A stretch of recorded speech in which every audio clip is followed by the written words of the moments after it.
All right, so now we talk about lighting, and we're going to talk about two types of lighting. We're going to talk about sunlight and natural light, right? And we're also going to talk about studio light and fluorescent light, okay? Now, when you're lighting a subject, sometimes people will really prove and they will really go for studio lighting, right? They want to have all the control over the light 100% to what it's going to be, to the downward, to the dimness, to everything. They really like having all that kind of control. But on the flip side of that, nothing beats natural light. And honestly, natural light can really create a very honest looking frame and an honest looking character, and style and tone to the setting, because it's real. Natural lighting, the light from the sun, can be so useful to a filmmaker. And most filmmakers look at the Hollywood style and they say, I avoid natural light at all costs.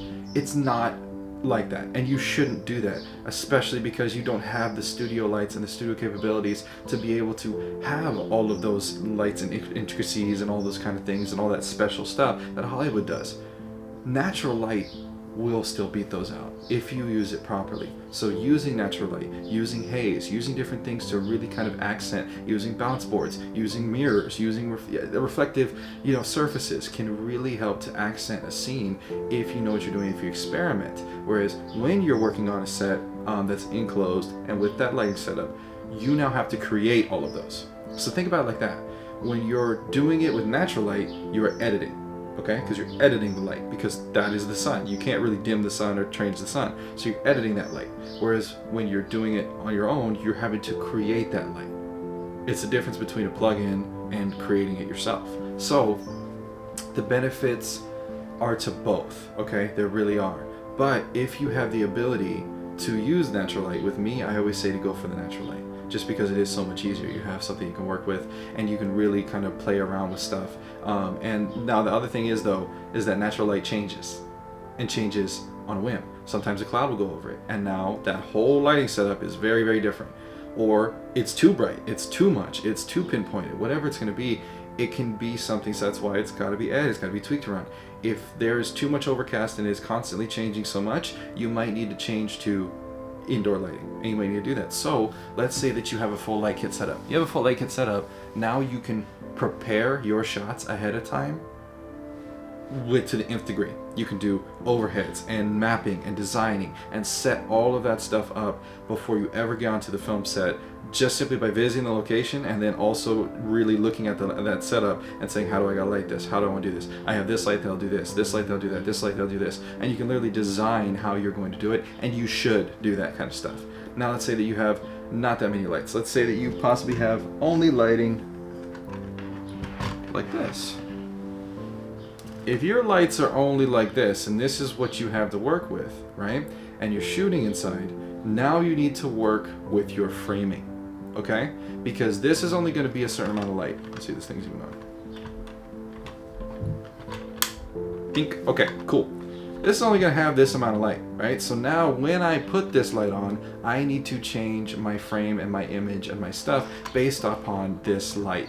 My things are going to move around. So that means that I need to get a hold of this light and start practicing with it. I need to see what's kind of going on. Maybe I don't use this light in the shot, or maybe I do use it in the shot, in one of the shots, and then when I change the shot, I actually aim it at the actor's face so I can create that light. It will make the audience think that this is brighter than it actually is, right?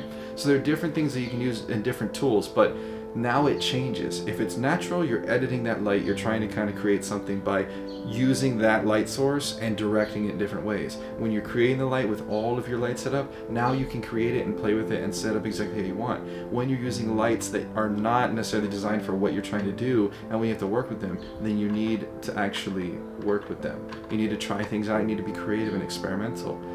Making movies and working with lights and being creative. The whole thing that's about this is making, create, be creative, think outside the box. Hollywood tells you you need this and this and this and this and this. How many filmmakers have done amazing things without Hollywood?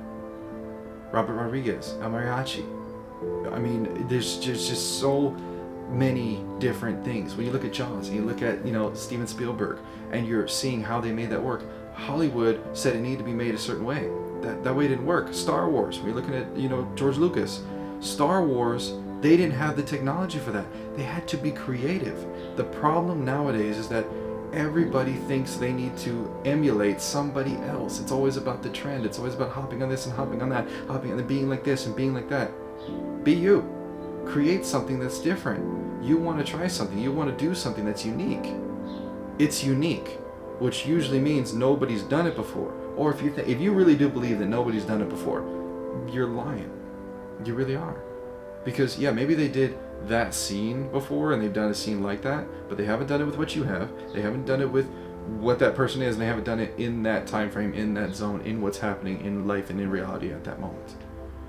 Take advantage. Be creative. Just because you don't necessarily have the tools or have the stuff doesn't mean you can't figure it out. But if you put yourself in a box, if you make a small business and then you decide to go by corporate rules, you are now putting your business and yourself in a box that you are not making the money that that box would make sense to be put in. Understand? You're putting holes and issues and restraints and things on yourself because you're going, I need to be like Hollywood because that's how they do it. But you're not working with $1 million budget. You're working with $700, $7 grand, 20 grand. Hey, even if it's 500 grand, you're still not working with these $1 million budgets, yet instead you're trying to do what they're doing. Stop. Think outside the box. Use creativity. Just because it's not how it's supposed to be according to Hollywood executives doesn't mean you can't still do it. Doesn't mean that you can't maybe even do it better. Think outside the box. Be creative.